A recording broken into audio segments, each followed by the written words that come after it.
Hello everybody, it's Flesson19 and welcome to the beta branch update for December 26th.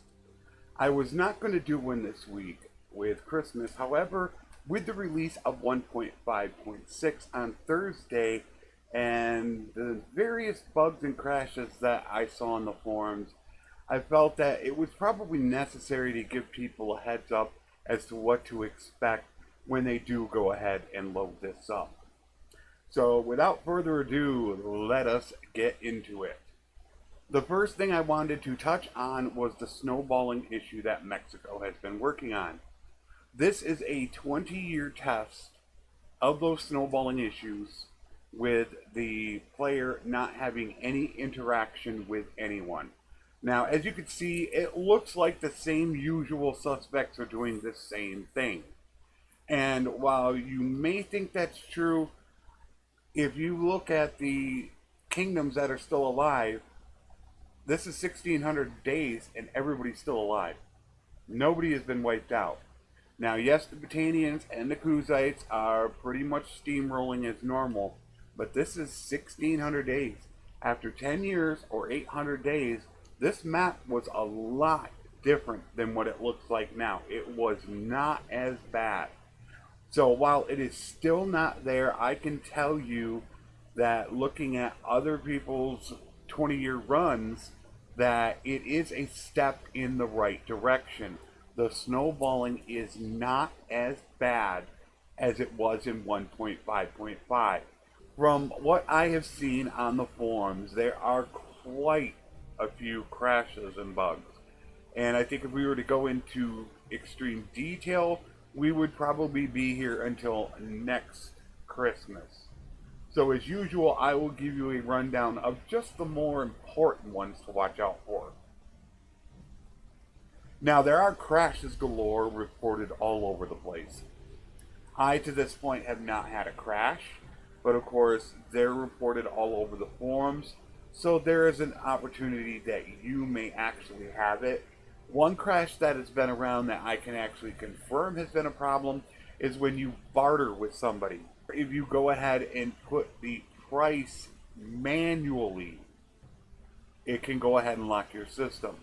Now, of course, Tailworld wants a dump file for that so they can see what's going on. However, when that happens, it locks your game. So it's impossible to go ahead and generate that. So I'm not sure how much of an easy time it's going to be for them to figure that out, but that is something I have definitely had happen. One sad thing that is there to report is there are people that are saying that they cannot marry off siblings or children. That was a feature that was supposed to be implemented. I have yet not gotten to that point where I've had to do that. So hopefully that's not for everybody, because that was really one of the big things that people were looking at. So there has definitely been a report of people not being able to do that. When a kingdom gets taken over, there are times in which the flags do not get changed. If the Kuzites were to take over this southern empire city, then there is a chance that this colored flag might not change right away. So be really careful when watching out for that, that does not actually happen to you. There's also been a really bad map stuttering problem when you're on the campaign map. Every few seconds it will pause, and it keeps doing that over and over again. I have had that issue, so I'm going to end up doing some work with drivers and things like that to see if I could try to lock down exactly what is wrong with that. But that map stuttering does exist. One of the problems that has been reported is with not getting any roguery from caravans or villages. So, being that I do have a rogue build currently going, I figured that it was very important to go ahead and test this myself. As you can see how much EXP I have here before a battle.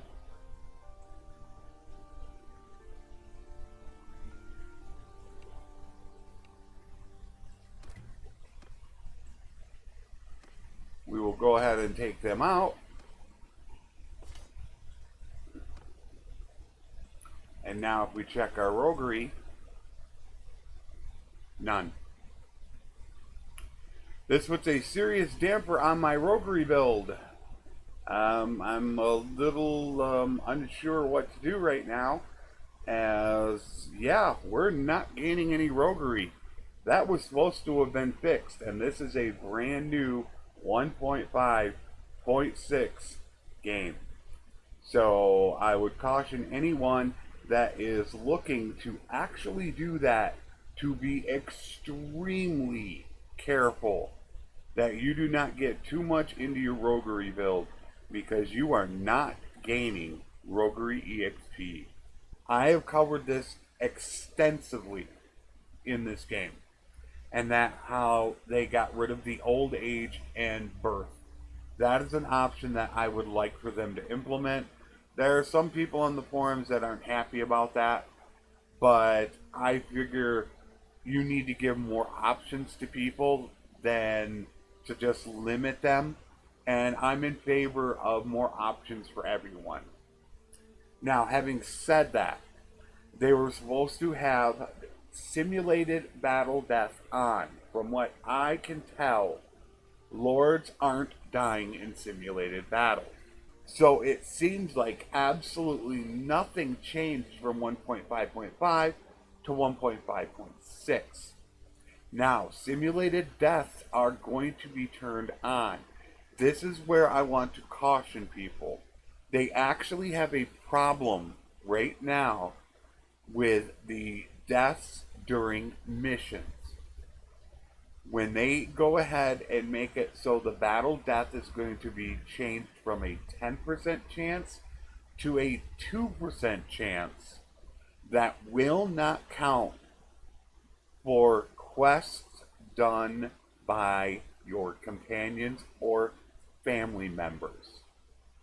So be extremely cautious when they do implement that change and battle death is fixed, that you make sure you watch to see if that quest battle death percent has also changed.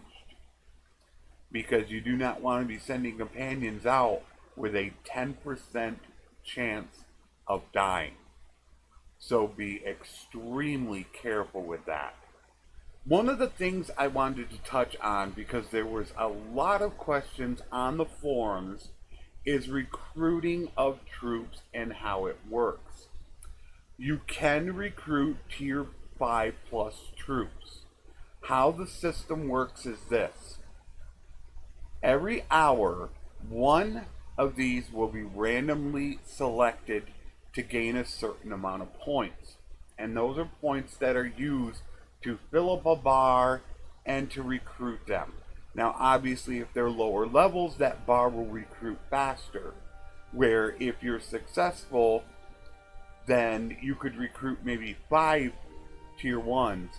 But because tier 5s are so high, you may have to have that happen 5 or 6 times just to get one. So every hour, it will take a random group and perform a check. If it is successful, a certain amount of them will go ahead and join you, depending on how high the tier is. There are things you can do to increase that. There are a couple perks that you can get. Also, increasing your leadership skill will actually make that better. Now, this is kind of similar to the system and how it was in Warband. So you can actually manipulate the system. And how you do that is if you only want to, let's say, get this one right here, you would throw all of these in your garrison. Therefore, there's only one group for it to check on. So every hour, it's going to run a check on this. So that's how it was in Warband when you just had one group with you and tried to recruit them. The same thing can be done in here. I'm not sure if they know that or it was intended.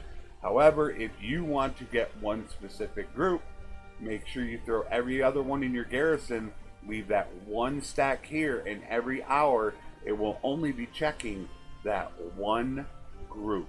That is how the new recruitment system works. Your family members can now complete quests.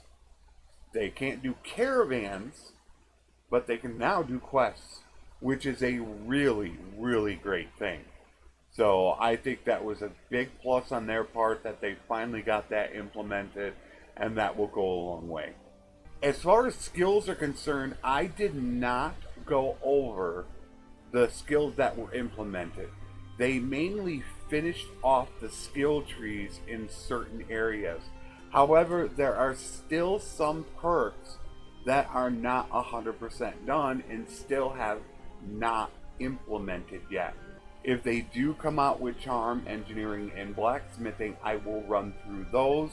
All in all, 1.5.6 is a pretty good update. There was quite a bit of content, quite a bit of things to go ahead and get involved in when it came to it. However, with all the bugs, crashes, and problems, I will very much tell people to take caution upgrading to it. It is nowhere near done. There are a lot of bugs and crashes, and it needs a lot of hot fixes and updates to get this thing pretty much stable. So as far as upgrading to 1.5.6, if you want a stable version, I would caution you not to do it at this time, as there is just way too much happening going on right now. So I would advise people to wait until it becomes more stable. I will of course cover these every Friday as I normally do, and probably give it a few weeks for them to start hammering down the issues, as I feel there's just way too many bugs and crashes right now going on. But it is definitely a step in the right direction as to what Tail World is doing. I will of course be bringing you these updates every Friday, and hopefully next week we can have a more stable version of the game in which I can report some better news as to whether or not it's stable enough to upgrade to. Until next week, take care, and thanks for watching.